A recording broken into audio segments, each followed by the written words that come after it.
Can you all read? Yes, it is visible, and do you see this hopefully one? everyone can see it. Do you also see the cursor? Now I Yes. can see only the cursor. The It's black a bit screen? black. Yeah. Is this better? Oh, now better, yes. Okay, and maybe yeah. Okay, but is this also okay?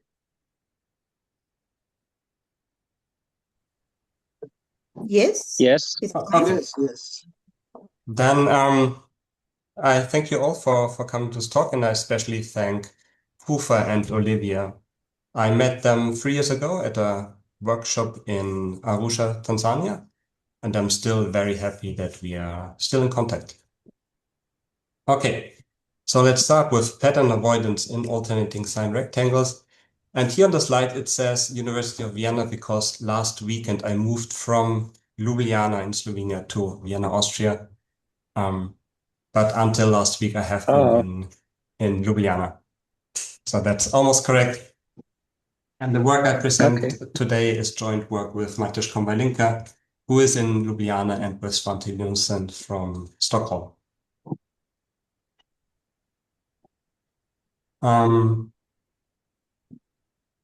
I still would like to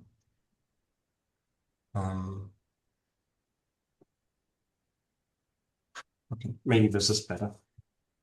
Okay, I know that this community is very diverse, so I want to give a very easy introduction. I want to give a motivation why we look at pattern avoidance in general. So we start with stack sorting permutations. I give you a permutation, in this case 3, 1, 2, 5, 4, and we want to order them in increasing order with the help of one stack. So what does that mean?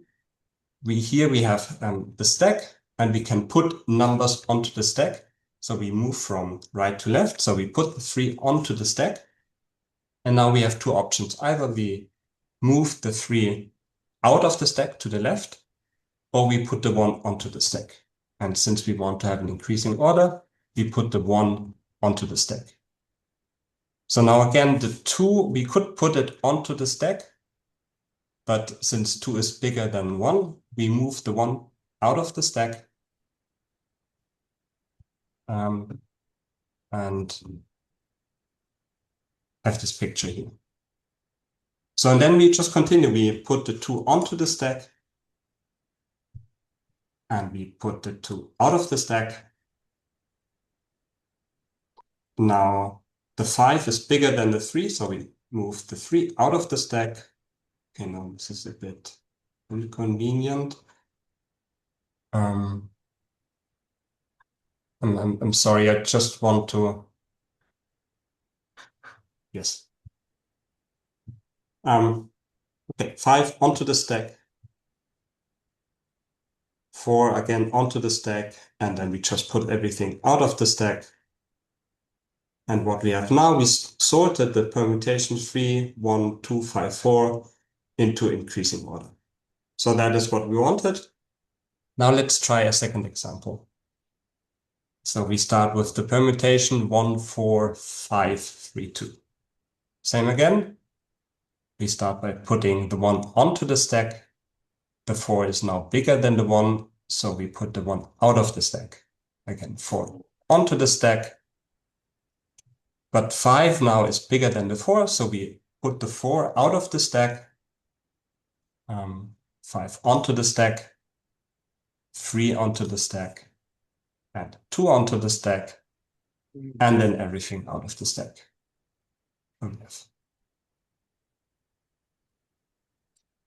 Okay, so by this sorting procedure, we have almost increasing order except for that 4. So that 4 is not in an optimal position. So we didn't manage to sort the permutation. Another question is, why did this procedure fail in the second case, but not in the first case? And the answer is that here we have a certain pattern. And Knuth showed that stack sortable permutations are those that avoid the pattern 2, 3, 1.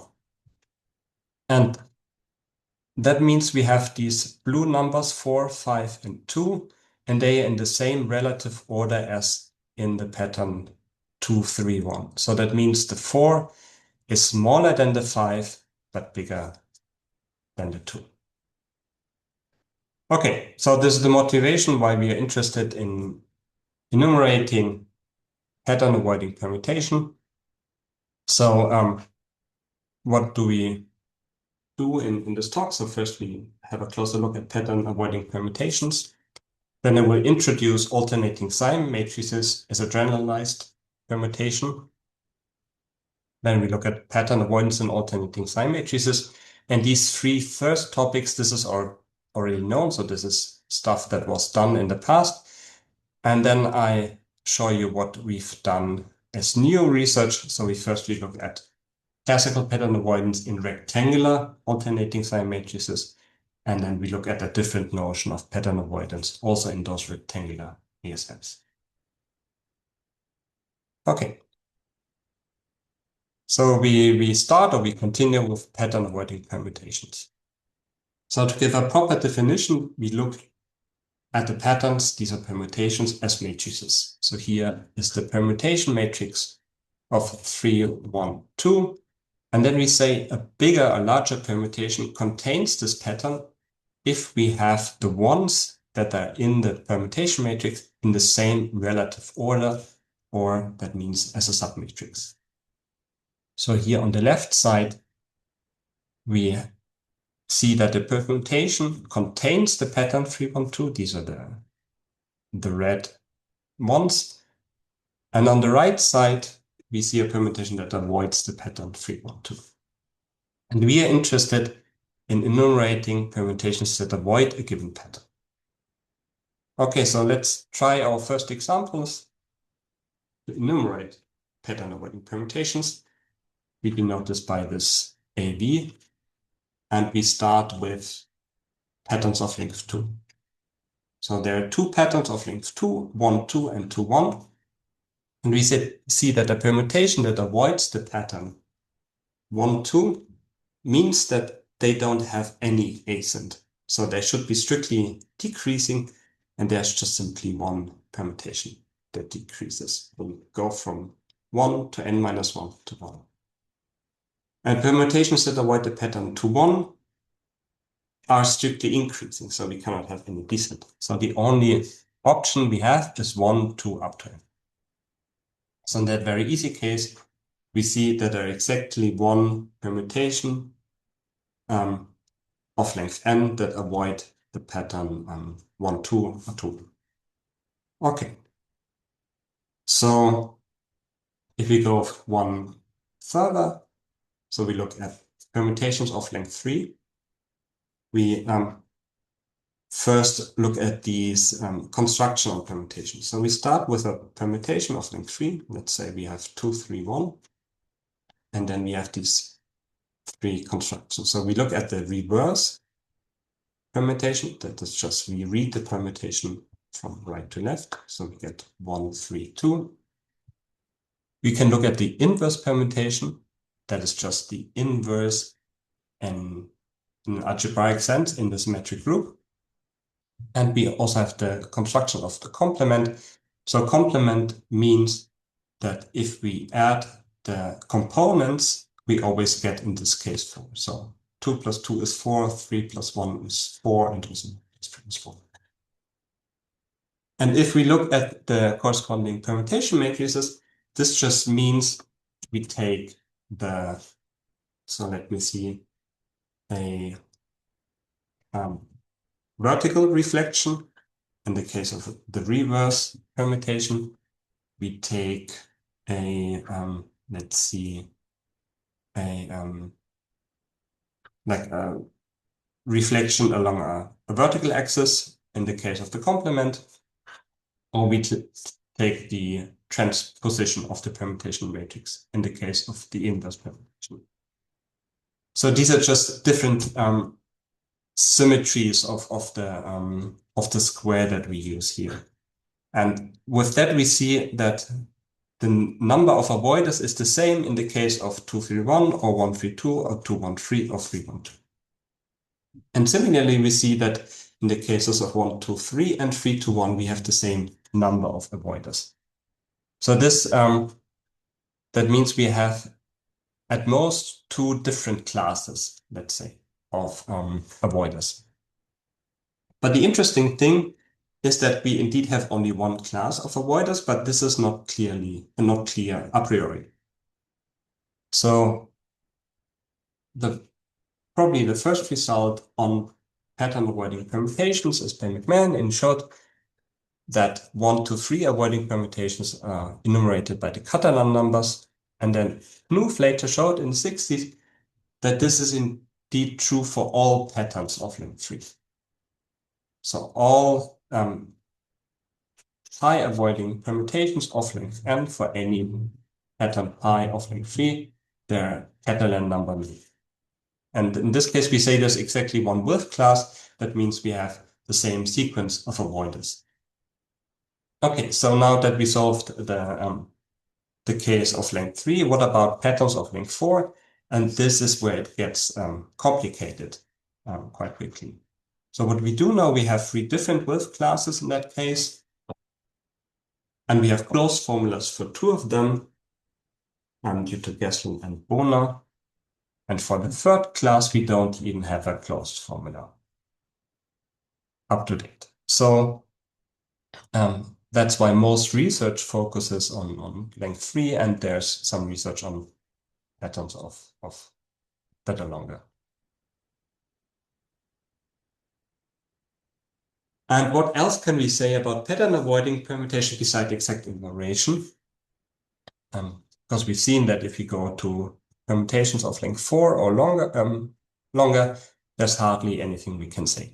But what we do know that for any pattern, for any length, this limit here, so we take the number of avoiders and take the nth square root, let n go to infinity, that in every case this limit exists and is finite. And this will be important because we see if we go to alternating sign matrices, this is not true anymore. Okay. Are there any questions so far? Because now we go to alternating sign matrices. And I have to say that all my research so far is about alternating sign matrices. So these are objects that I find very interesting.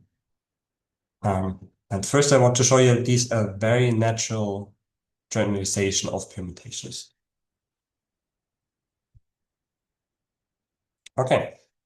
So what is an alternating sign matrix? Alternating sign matrices are square matrices with entries from -1, 0, and 1, such that the entries in each row and each column, they sum to 1, and the non-zero entries, they alternate in sign along each row and each column. So if we, for example, look at the 4th column here, the entries, they sum to 1, and if you ignore the zeros, we have 1, -1, 1, so they alternate. And what is clear, if you have such an alternating sign matrix, for which we say ASM, and there's no -1, then we exactly get the permutation matrices. So in that sense, it's a very natural generalization. But even more, if we look at how these ASMs were introduced in the 1980s, they were introduced when Roberts and Rumsey tried to generalize determinants. So here I have an expression for what is now called the lambda determinant. If lambda would be -1, we get the usual notion of determinant. And they said, okay, what happens if we replace that -1 in the definition of a 2 times 2 matrix, and its determinant, by any value? They replace it by lambda and have this 2 times 2 matrix, and you can take this 2 times 2 determinant to define determinants of bigger matrices. And analogous to the Leibniz formula that says that any determinant is the sum over permutation matrices, they could show that the lambda determinant can be written as a sum over alternating sign matrices. So in that sense, it's a very natural ASM and since permutation matrix, and since then it occurred in many different fields of combinatorics. With Mills, they conjectured this enumeration formula, which turned out to be very hard to prove. So it took over a decade to prove this, and that's one of the reasons why these objects became quite popular in combinatorics. And also, as a side remark, ASMs are in one-to-one correspondence with certain configurations of the 6-vertex model from statistical mechanics. So there's also some connection to physics. Okay, so we want to study pattern avoidance in alternating sign matrices, and there's not a lot of research done so far.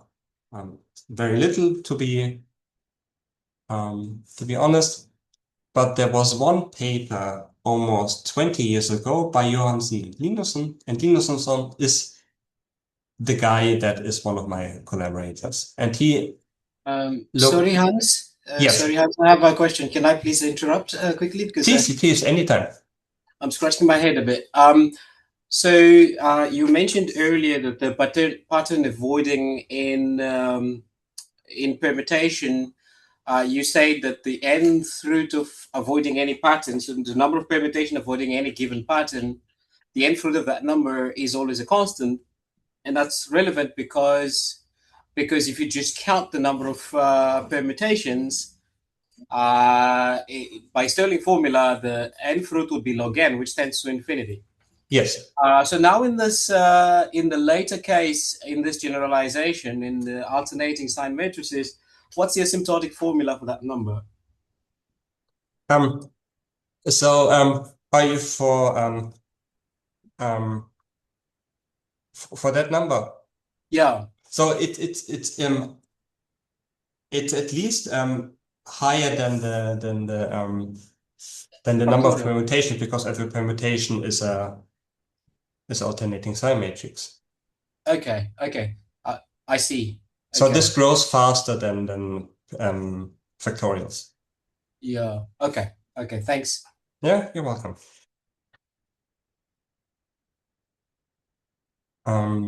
Okay, please, if there's any question, ask at any time. Okay, now we look at pattern avoidance in alternating sign matrices. And of course, we first have to clarify what does it mean to contain or to avoid a pattern in ASMs. And there are several possibilities, but the first one that Johansson and Linusson looked at was this one where you ignore the -1s. So you just look at the ones in an ASM, and then you say the pattern is contained, or if you have the ones that are in the pattern in the same relative order. And similarly, it avoids the pattern if you don't have ones in the same relative order. So here are 2 examples. On the left, this ASM contains the pattern 3, 1, 2, because there are these red ones in the pattern 3, 1, 2. So you ignore the -1s. And then they showed that in contrast to the case of permutation matrices, now we have 2 width classes.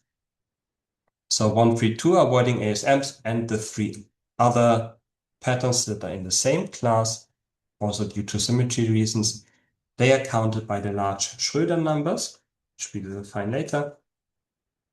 And the other class of 1 to 3 and 3 to 1 avoiding ASMs, they are counted by this sequence here. And up to date, there is no closed formula known. So what about large Schröder numbers? These are numbers that count Schröder paths. These are paths from 0, 0 to n that stay below the main diagonal, and they consist of right steps, up steps, and diagonal steps. So here the Schröder number S2 is 6, and here we have the 6 different lattice paths. And they also constructed an explicit bijection between these 1, 3, 2 avoiding ASMs and the Schröder paths. Here's one example. Later on, we will see it in more detail.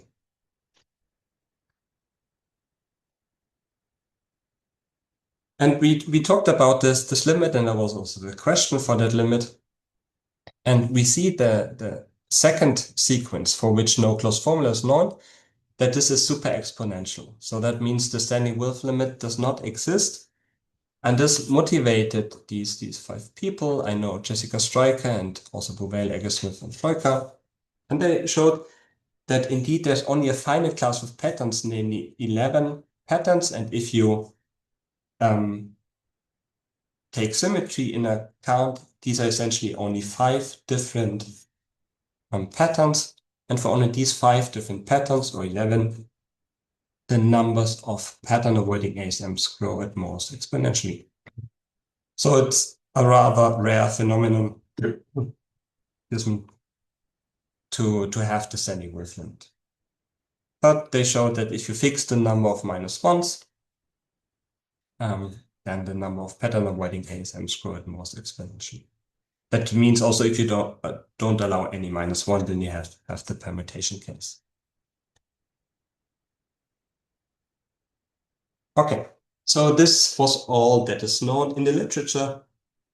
And besides these 2 main results, there is not a lot left in the literature on pattern avoidance in permutation in alternating sign matrices. So now what I did with my co-authors, because these objects popped up in a different occasion, we looked at alternating sign rectangles. So now we have a rectangular array, rectangular matrix with entries -1, 3, and 1 that can have in general empty rows, empty columns, so that means rows and columns with only zeros. And we say that the entries they have to some 1, the topmost non-zero entry in each column is 1, and the non-zero entries they alternate along those columns. So basically, what does it mean? So we take a square ASM and then we cut off the columns below. So here, this is an example. We can have -1s at the bottom row, but this can be extended to the bottom to a square ASM. And now let's denote by ARK the number of pi-avoiding ASMs of size R and K. And for the time being, we look at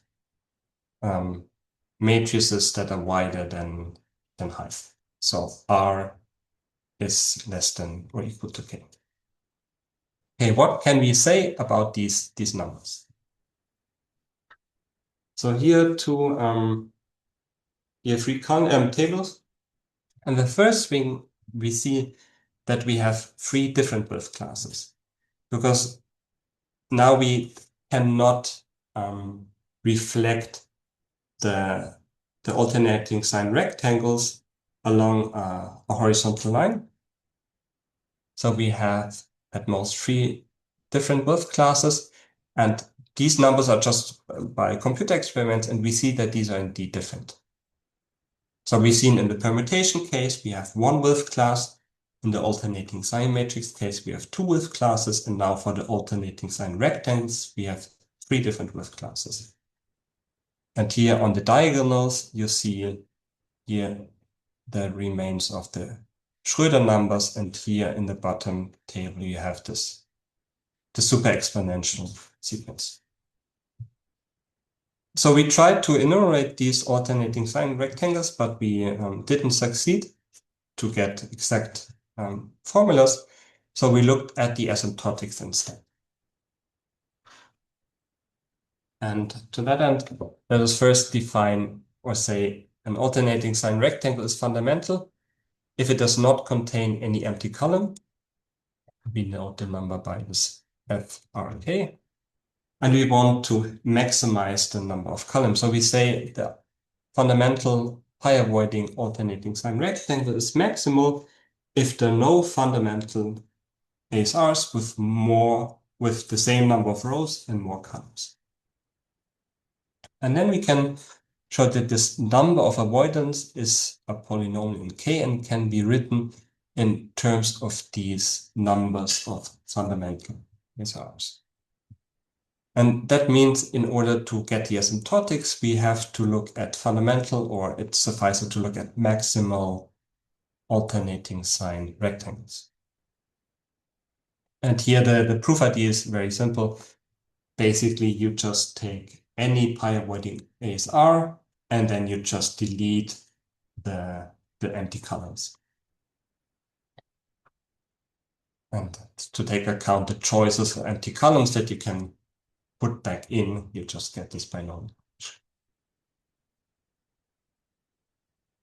Okay, I said we want to maximize the number of columns to get the number of maximal pi-avoiding alternating sign rectangles.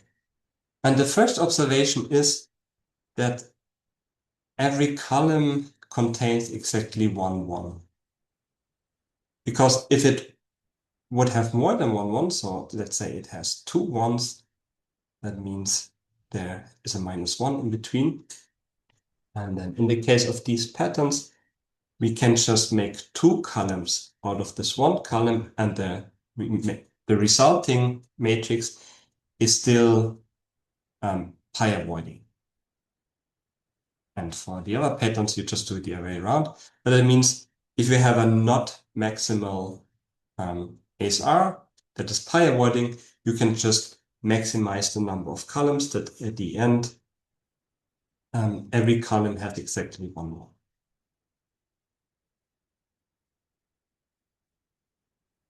And then if we say F is the number of maximal pi-avoiding ASRs, and D is the number of columns in such a maximal pi-avoiding ASR, then thanks to the formula we had earlier, we get this formula for the asymptotics. So it means, what do we have to compute? We have to compute the number of maximal pi-avoiding ASRs, this F, and the number of columns in such maximal pi-avoiding ASRs. So we have to compute F and D. We said there are 3 different width classes. So for the first class, 2, 1, 3, we see that the number of columns is just 2r minus 1. And F is the Catalan numbers.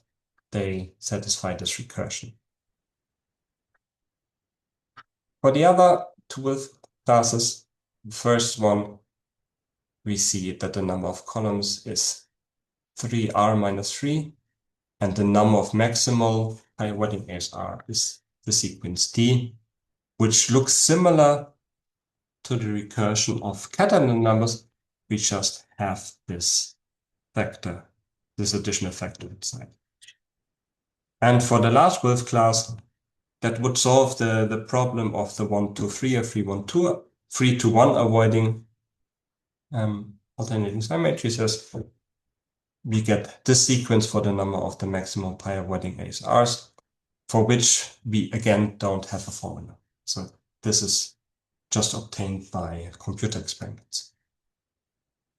And to give you a quick proof idea, for the case of 2, 1, 3, how do we do this? So by computer experiments, we know that these matrices look similar to this. So we fix a column, we know there's a 1, and then we have 2 smaller pi-avoiding ASRs, and we put them together like this. Then we know the result is again 2, 1, 3 avoiding.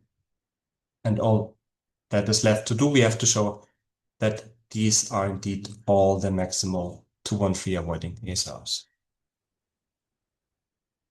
And then similar for the other case, but here again we have to choose a column for this -1, which would explain this additional thing. Okay. Are there any questions so far? Because this is all we could say for the asymptotics of classical pattern avoidance. So what we do next we look at a different notion of pattern avoidance, extendable pattern avoidance, and in this case, we can obtain exact enumeration. So this would be the last part of the talk. So I said there are other notions of pattern avoidance. There's a paper by Rualdi and co-authors. They didn't ignore the -1. They said, okay, just look at patterns that all the non-zero entries form, but they looked rather at pattern containment instead of pattern avoidance. And then there's this paper by Bovell, Smith, and Stryker. They looked at key avoidance, and the key of an ASM is a permutation that one can associate to an alternating sign matrix. And then they looked at pattern avoidance in that associated permutation. But what was fruitful in our case, there's this notion of extendable avoidance by Eriksson and Linusson, which they did for partial permutation matrices. So now a partial permutation matrix is a 1-0 matrix, which is rectangular. We have at most 1, 1 in each row and column. And it's extendably pi-avoiding if it can be extended downwards and to the right to pi-avoiding permutation matrix. And we will see an example soon.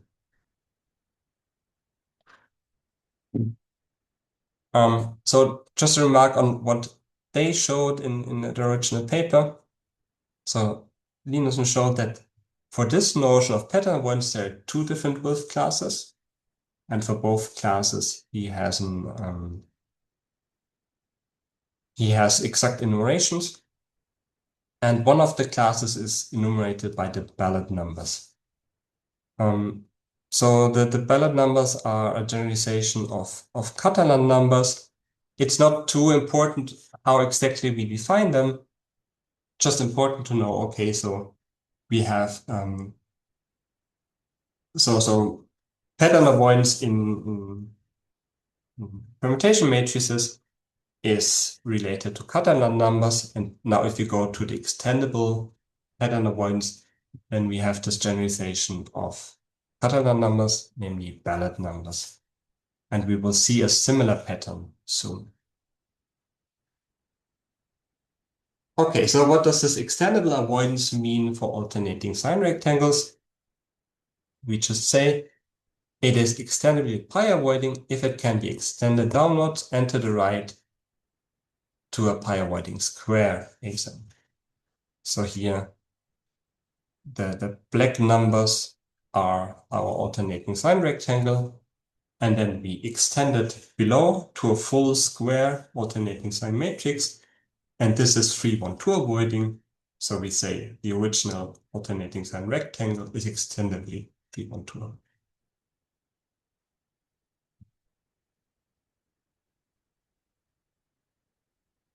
And what we do now, so we fix the number of non-empty rows. So I don't know, has this. So this doesn't have an empty row, but we also look at alternating sign rectangles that can have empty rows, and we say that D is the number of non-empty rows. And we want to get expression for these numbers. So for the number of extendably pi-avoiding ASRs of size R times K with D non-empty rows. So here, this is just boundary case. If R is smaller than D or K is smaller than D, we just have no extendably pi-avoiding ASR, so the number is 0. If D is equal to R, that means there are no empty rows. This is easy to see. If D is equal to K, that means there are no empty columns. That is not as easy as in the case of the empty rows, but also fairly straightforward. And also what we know, if R is equal to K is equal to D, that just means we are in the case of classical pattern avoidance for alternating sign matrices. So these are enumerated by the Schrödinger numbers, if we have one of the well-behaving cases. And now our main result in this case is that we have a complete recursive description for these numbers if pi is one of these 4 patterns. And in all of these 4 patterns, the numbers are different. So for the rest of the talk, I will just focus on one special pattern, 3, 1, 2, because for that pattern we have the most results.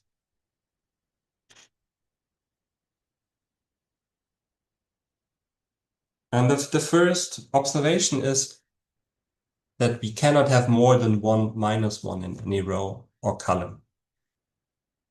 Because if you look at the extension, so at some point, the alternating sign rectangle will be extended to a full square ASM.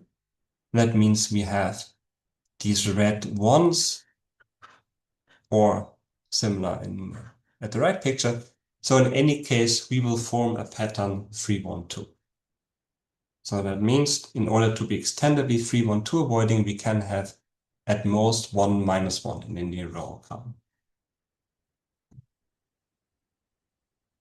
And furthermore, we know that these matrices look like this. So either the first column is empty, but if it's not empty, that means we have 1, 1 anywhere in the first column. And then either there's no minus 1 in that row, and in that case, we have a square 3, 1, 2 avoiding ASM here in the top, and a 3, 1, 2 alternating sign rectangle, 3, 1, 2 avoiding, alternating sign rectangle. If there's a minus 1 in the same row, we still have a full square 3, 1, 2 avoiding ASM in the top, and also a 3, 1, 2 avoiding ASR here in the bottom. And the tilde means that we get the alternating side rectangle if we replace that minus 1 by a 0. So in any case, we know these matrices look like these pictures. And with that, we can get the easy case of the recursion formula. So if there's no empty rows, that means if D is equal to R, then here the first entry means that the first column is empty. So we just have 1 column less. If the first column is non-empty, then we have this case. So here we have Schrödinger numbers because the Schrödinger numbers count the pi avoiding alternating sign matrices. And here we have the pi avoiding ASRs. These are enumerated by these numbers. And if we have this case here at the right, then we just have to make sure that here is no 1, because if you remove that minus 1, replace it by a 0, that has to give our alternating sign rectangle. And this is achieved by this difference. And if we add them up, these summations, then we get this recursion formula.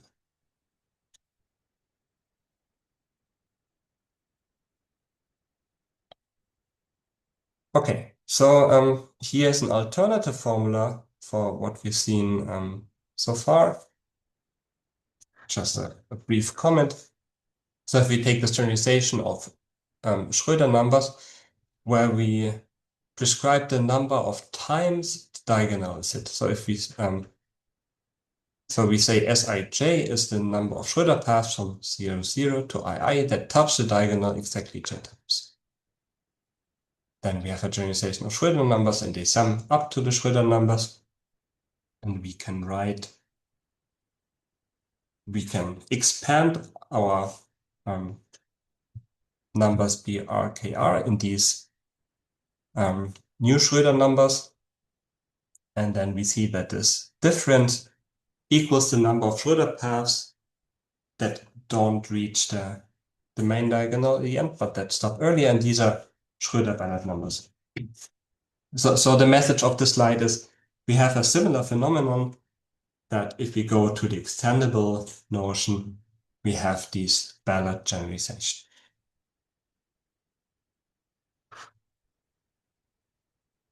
Also, if you look here at these numbers of extendedly 3, 1, 2 avoiding ASRs with no empty rows, and you look at this red diagonal and you type it into OEIS, you see that these numbers count Delanoid paths or Delanois paths, so that paths with right steps, up steps, and diagonal steps that do not cross the diagonal vertically. So what does that mean? So here the cases for if you have 2 rows and 4 columns. So we have 12 different matrices, and these are the 12 different lattice paths. So we can cross the diagonally horizontally, but we cannot cross that vertically. And what we've shown also that there's a bijective explanation for that, so we can explicitly say how to get the lattice path from the matrix. But I think I will skip this part for time reasons. I mean, it's so as a comment, there's no preprint available now, but I guess it will be soon available, at least in the summer, and there you can read it. But there's a nice bijective construction for these lattice paths. And it is based on the original bijection in the paper of Johansson at Linusson.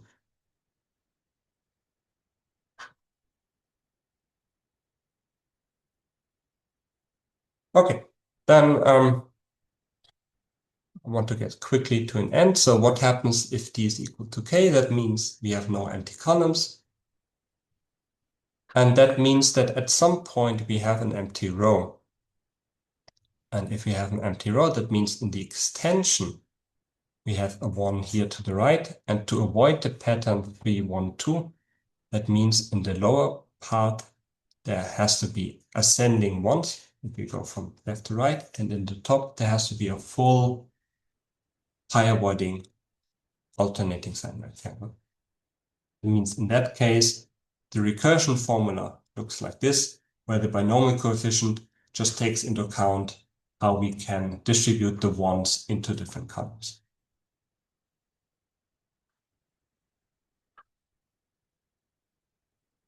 Also, interesting result along the way.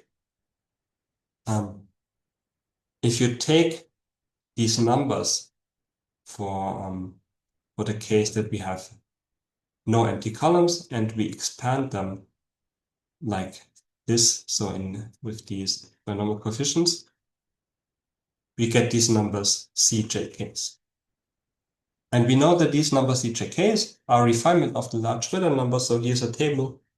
And if we fix K and then add these numbers CJK, we get the large Ritter numbers. So these are refinement, but we have no clue if these numbers count anything. So the interesting question would be, is there a statistics on the Schröder paths that has the same distribution at these numbers CJ?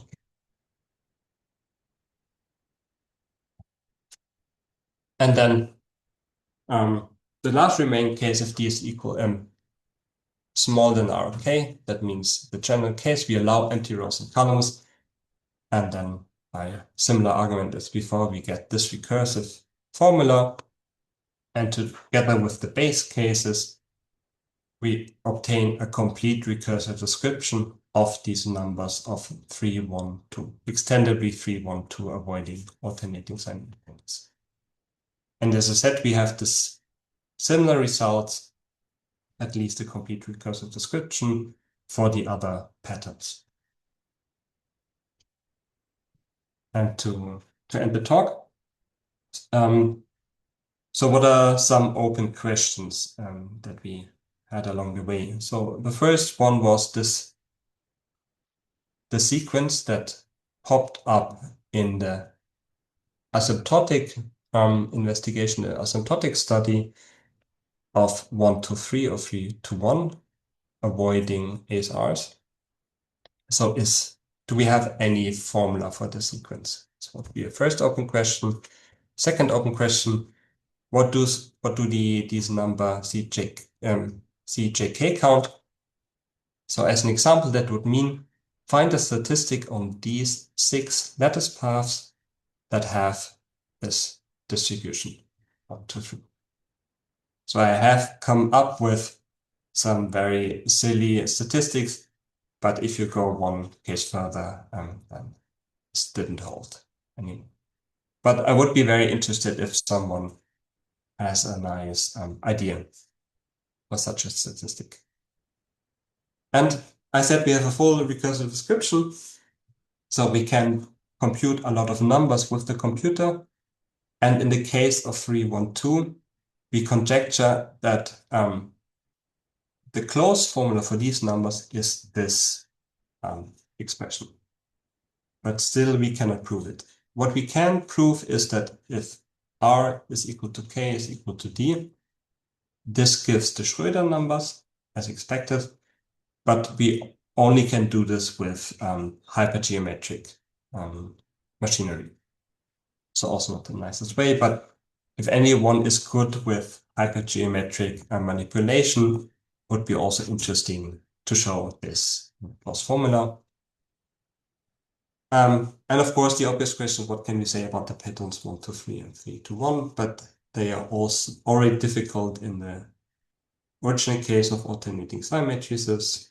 And what about patterns of length 4 or higher? And that was it. Thank you.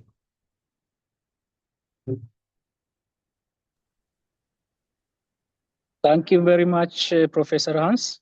It's really very insightful.